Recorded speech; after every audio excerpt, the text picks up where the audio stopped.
Marc Serber back with you here for Prost-Amerika, and what a great day in the European Championship. Iceland in its first ever game and its first major tournament picking up its first point, and it was very well deserved.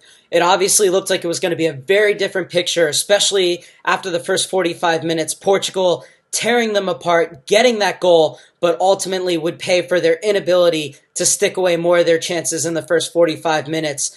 In the second half, Iceland did a tremendous job of getting its 4-4-2 together. They were sensational of getting in between the lines of Portugal and cutting off the supply lines to the likes of Nani and Cristiano Ronaldo. All Portugal could really rely on in that second half were hopeful balls whipped in. For Iceland, I think this is a huge sign that they're going to go forward and they have a real chance of progressing, especially with the fact that some of the third place teams are going to go through.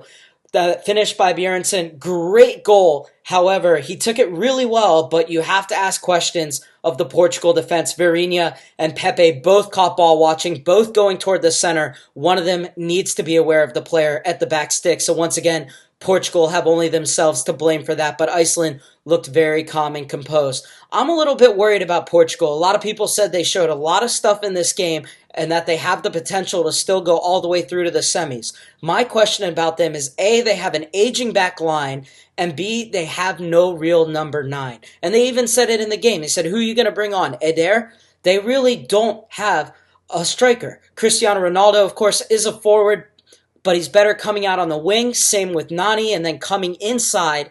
And yet there's really nobody in the center for them to aim at. A lot of creativity in that middle. However, the supply lines need to go somewhere. And if Cristiano Ronaldo is shut down or the supply lines are cut off the way they were tonight by Iceland, then I think it could be real trouble for Portugal. Before I sign off, the last thing I want to say is that we've seen all 24 teams play now. And I think that all the worries about this tournament being watered down because it was expanded from 16 to 24 teams can be put to rest. This has so far been a great tournament, and it's going to be a great tournament.